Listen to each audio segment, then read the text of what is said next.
الحمدللہ رب العالمین والصلاة والسلام علی سید الانبیاء والمرسلین اما بعد فاعوذ باللہ من الشیطان الرجیم بسم اللہ الرحمن الرحیم الصلاة والسلام علیک یا سیدی یا رسول اللہ وعلی آلک و اصحابک یا سیدی یا حبیب اللہ۔ فرمان مصطفیٰ صلی اللہ تعالی علیہ وآلہ وسلم، جو مجھ پر درود پاک پڑھنا بھول گیا وہ جنت کا راستہ بھول گیا۔ استغفر اللہ۔ صلو علی الحبیب صلی اللہ تعالی علی محمد صلی اللہ علیہ وآلہ وسلم۔ ایک بزرگ رحمۃ اللہ تعالی علیہ فرماتے ہیں کہ ایک رات میں سحر کے وقت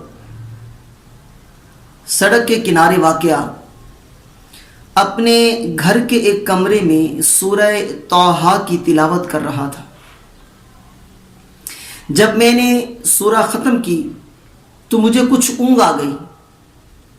میں نے دیکھا کہ ایک شخص آسمان سے اترا اور اس کے ہاتھ میں ایک کاغذ تھا جو اس نے میرے سامنے پھیلا دیا۔ میں نے دیکھا تو اس میں سورہ طٰہٰ لکھی ہوئی تھی اور ہر کلمے کے نیچے 10 نیکیاں لکھی تھی، مگر ایک کلمہ مٹا ہوا تھا اور اس کے نیچے کچھ بھی نہیں لکھا تھا۔ میں نے کہا خدا کی قسم میں نے یہ کلمہ بھی تلاوت کیا تھا، مگر مجھے نہ وہ کلمہ نظر آ رہا ہے اور نہ اس کا ثواب۔ اس شخص نے کہا تم نے سچ کہا، یقیناً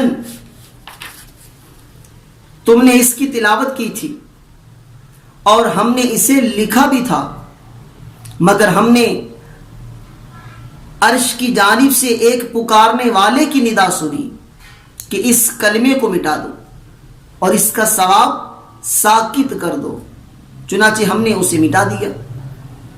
یہ سن کر میں نے خواب ہی میں رونے لگا اور کہا تم نے ایسا کیوں کیا؟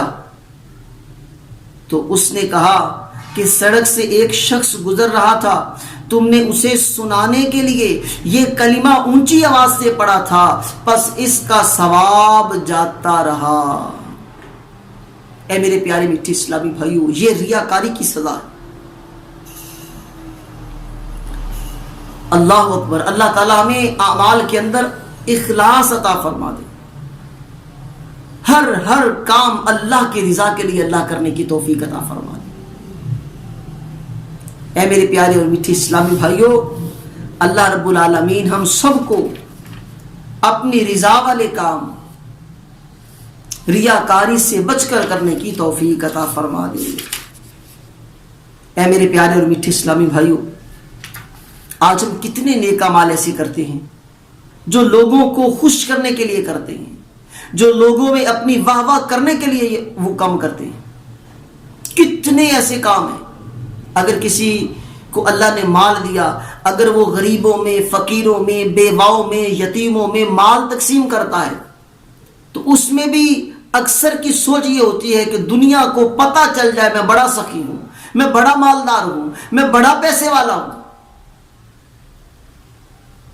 اسی طرح اگر کوئی کسی بھوکے کو کھانا کھلا رہا ہے تو وہ سوچے کہ میرا یہ کام کرنے کا مقصد کیا ہے، میں کس کی رضا کے لیے یہ کام کر رہا ہوں، اپنے رب کو راضی کرنے کے لیے یا کہ مخلوق کو راضی کرنے کے لیے۔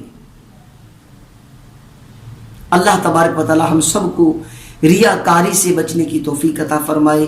آمین بجاہ النبی الامین صلی اللہ علیہ وآلہ وسلم۔